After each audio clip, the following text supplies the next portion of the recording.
تو یہ میں آج آپ سب کو کہہ رہا ہوں کہ پختونخوا میں تو اب ہر شہری کورڈ ہے، یعنی یونیورسل ہیلتھ کوریج کا مطلب سب کے پاس ہیلتھ انشورنس ہے۔ سارے پختونخوا میں انہوں نے مکمل کر لیا ہے کہ ہر پختونخوا کے شہری ایک خاندان کے پاس ایک ہیلتھ انشورنس ہوگی۔ کسی بھی ہسپتال میں وہ جا کے 10 لاکھ روپے تک اپنا علاج کروا سکے گا۔ یہ پاکستان میں پہلی چیز جو مجھے فخر ہے کہ وہ پہلا صوبہ ہے جس نے وہ کام کیا ہے،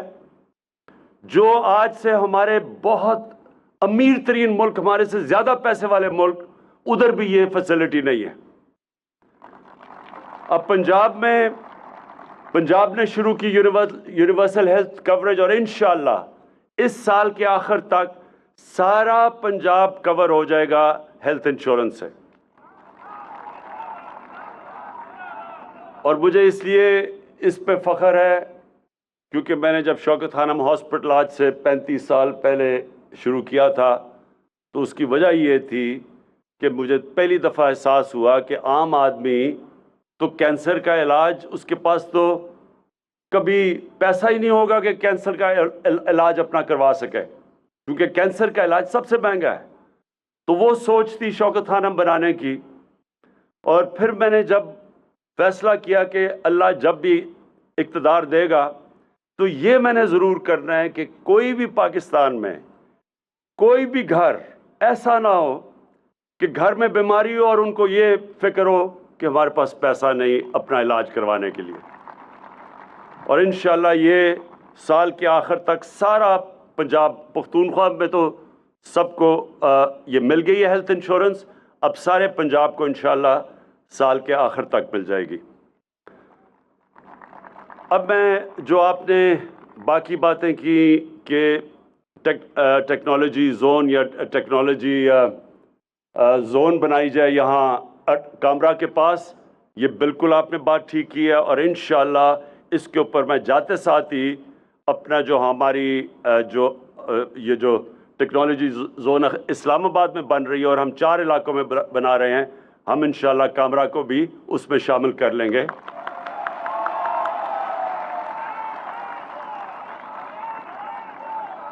کیونکہ جو آنے والا زمانہ ہے وہ تو بالکل ہی اب ٹیکنالوجی کا زمانہ آ گیا، اور پاکستان نے پہلا جو ٹیکنالوجی کا ویو تھا وہ تو ہم نے مس کر دیا، لیکن اب ہماری پوری کوشش ہے کہ آئی ٹی کا ہم پورا فائدہ اٹھائیں، اور یہ جو نئی ٹیکنالوجیز آ رہی ہیں اس میں پوری طرح پاکستان اب شرکت کرے، کیونکہ ہمارے پاس ایک نوجوان آبادی ہے، اور سب سے آسان نوکریاں دینا آج کل ٹیکنالوجی کے اندر ہے۔ تو انشاءاللہ یہ جو آپ نے کہا اس کے اندر امین، میں یہ جاتے ساتھ ہی اس کے اوپر ہم انیشیٹ کریں گے، کیونکہ وہ بڑی اچھی جگہ آپ نے کہا کہ پہلی یونیورسٹی بن رہی ہے ایویشن کی، اسی کے ساتھ پھر ہم ایک ٹیکنالوجی زون بھی بنا دیں گے۔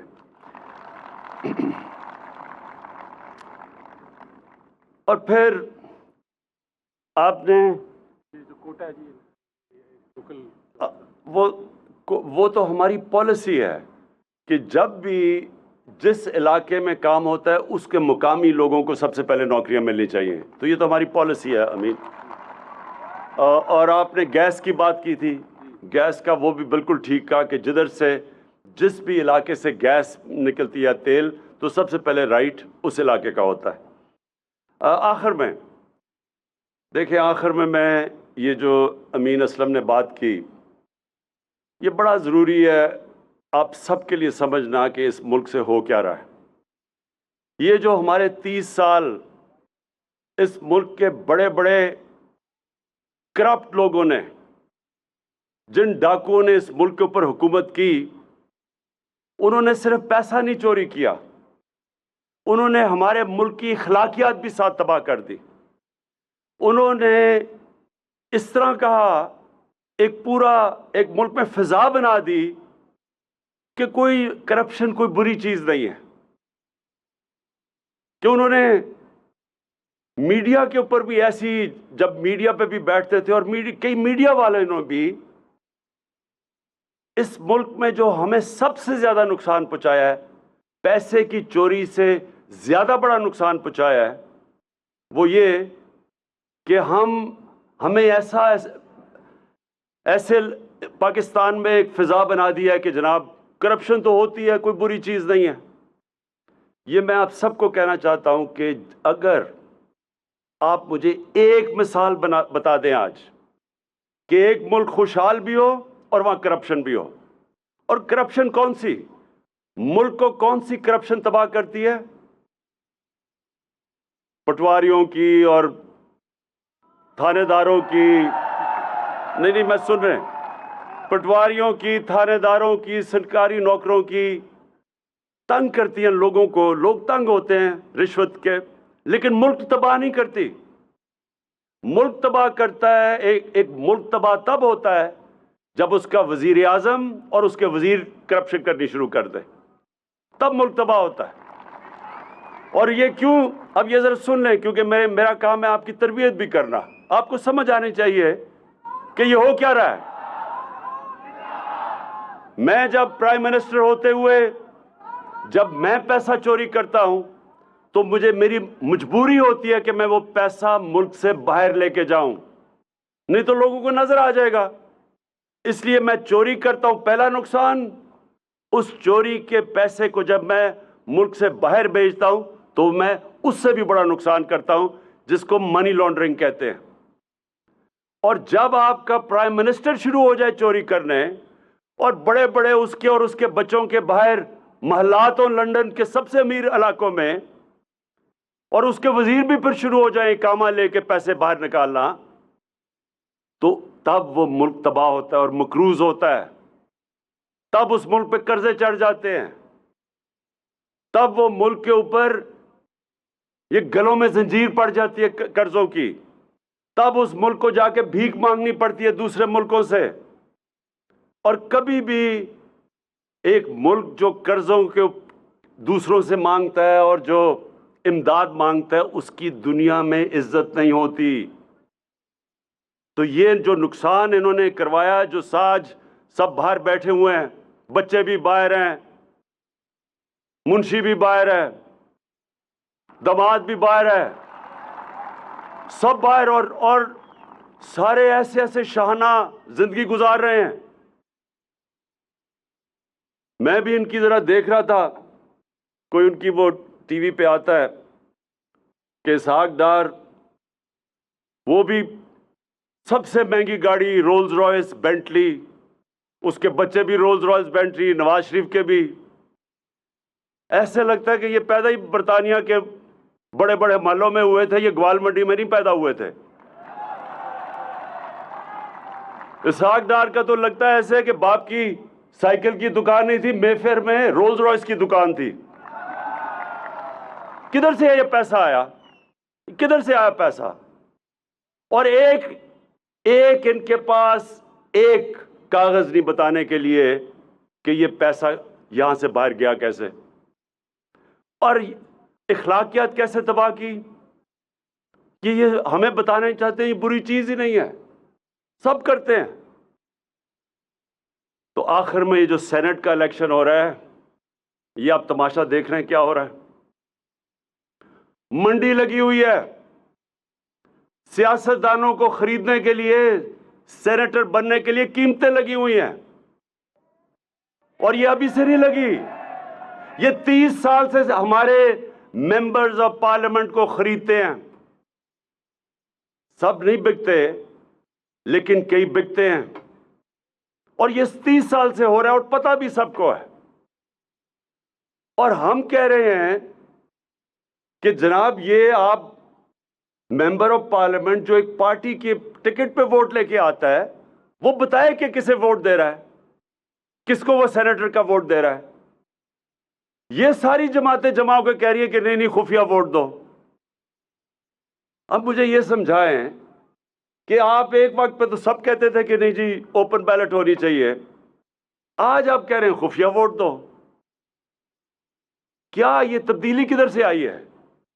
میں آپ کو بتاتا ہوں تبدیلی کدھر سے آئی ہے۔ یہ آپ سوچ رہے ہیں کہ نہ یہ ہمیں گرا سکے، پہلے مینار پاکستان ادھر بچارے فلاپ ہو گیا،